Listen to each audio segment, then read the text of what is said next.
我有一段情如花后归旧梦故里，我有一段爱落款上将前世印记，一程天晴一程雨阴，我如洗平添着醉意，与愿一抹相映，酌一杯飘逸。হ্যালো বন্ধুরা, আমি জিনিয়া। আমি এখন ছেংখান নামে একটি গ্রামে এসেছি। চীনা শব্দে এর খান মানে গোশত। আর এখানে একটি কথা আছে, যদি আপনি ছেংখান গ্রামে আছেন তারপর আপনার সারা জীবনে আরও গোশত হবে না। তাহলে আজকের ভিডিওতে আমার সাথে ছেংখান গ্রাম পরিদর্শন করবেন।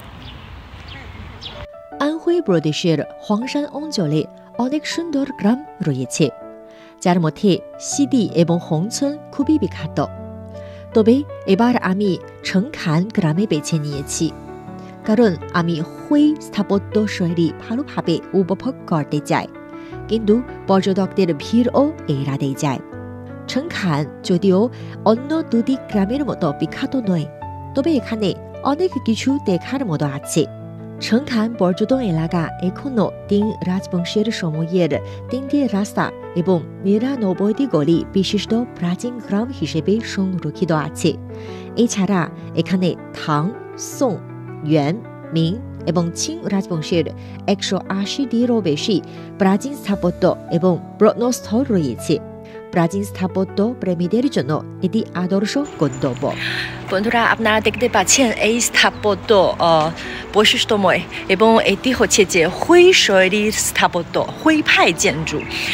এই ছেংখান গ্রামের ইতিহাস ১,৮০০ বছরেরও বেশি। আর এই গ্রামটি তো চীনের দাওবাদি সম্পর্কিত একটি গ্রাম। আমি আগেই উল্লেখ করেছি যে এই গ্রামটি দাওবাদের সাথে গভীরভাবে সম্পর্কিত। গ্রামের নামই তার একটি উদাহরণ, যেমন ছেংখানের ছেং ইয়াংকে প্রতিনিধিত্ব করে এবং খান ইং এর প্রতিনিধিত্ব করে। এখানকার বিনাশ দাওবাদের জ্ঞান ও দর্শনের প্রতিফলনও। এখানকার প্রাকৃতিক দৃশ্য অত্যন্ত সুন্দর।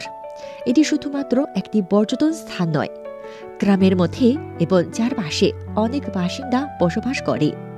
মানুষ ও প্রকৃতির মধ্যে এক ধরনের সাদৃশ্যপূর্ণ সহাবস্থান রয়েছে। এই পর্যটন স্থানের কোনো সুনির্দিষ্ট দরজা বা সীমানা নেই। একদিকে খামার ক্ষেত্র, অন্যদিকে দর্শনীয় স্থান, আর হাঁটতে হাঁটতে দুটি উপভোগ করা যায়। দেয়ালের দাগ থেকে বোঝা যায় যে এই স্থানের ইতিহাস বহু প্রাচীন এবং এখানকার প্রাচীন সৌন্দর্য এখনও অটুট রয়েছে। এই জায়গাটি খুবই জনপ্রিয়। আগেরও এখানে অনেক টিভি অনুষ্ঠানের শুটিং হয়েছে। এর মধ্যে সবচেয়ে বিখ্যাত হল বসন্ত উৎসবের বিশেষ অনুষ্ঠান। ছেংখান পর্যটন এলাকা পাহাড়ের পাশে এবং নদীর মুখে গড়ে উঠেছে। রাস্তার দুই পাশে বাড়িগুলো সারিবদ্ধভাবে দাঁড়িয়ে আছে। যখন তখন যে কোনো প্রাচীন বাড়িতে ঢুকে পড়লে দেখা যেতে পারে সেটি সম্ভবত সোং এবং yuan যুগের প্রাচীন স্থাপনা, যা এখনও চমৎকারভাবে সংরক্ষিত রয়েছে। এখনও গ্রামের আরেকটি ব্যবস্থা হল পর্যটনের জন্য ছবি তোলা।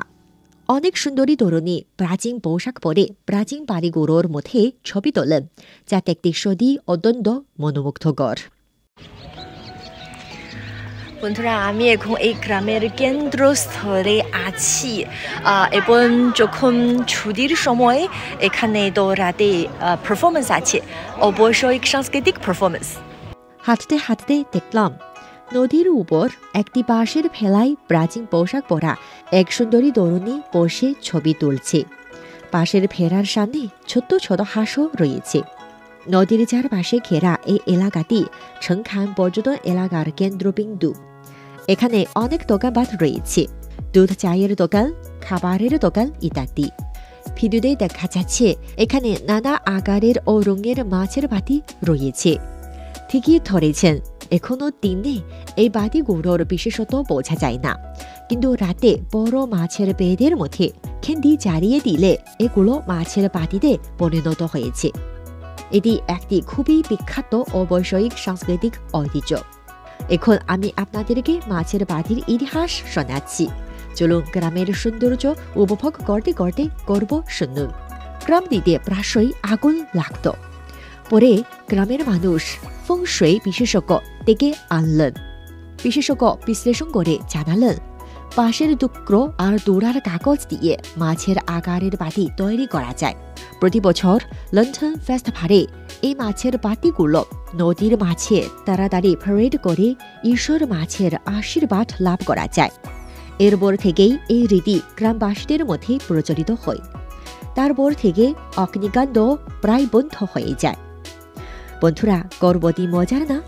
নিশ্চয়ই অনেকেই জানতে চাইবে আজকের ভিডিওতে কি মাছের বাড়ির নাচ দেখা যাবে। চলুন একসাথে উপভোগ করি।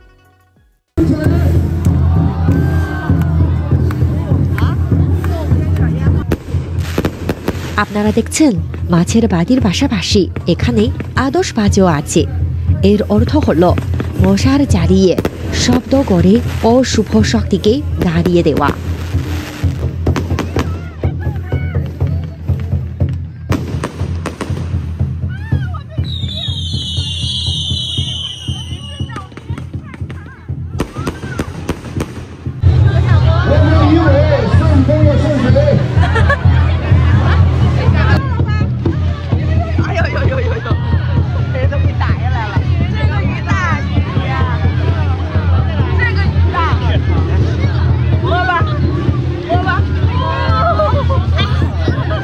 আপনারা নিশ্চয়ই আমাকে মাছের বাতি স্পর্শ করতে দেখেছেন।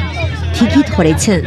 একটি প্রবাদ রয়েছে, মাছের মাথা ছুলেই চিন্তা মুক্তি, মাছের পেট ছুলেই আমি নিরাপদ ও ধনী হবে, মাছের লেজ ছুলেই সবকিছু সুস্থভাবে চলবে। সবাই ছেংখান গ্রামে ঘুরতে আসার আমন্ত্রণ জানায়। আশা করি আপনাদের জীবন হবে নিরাপদ, সমৃদ্ধ এবং সবকিছু মসৃণভাবে চলবে।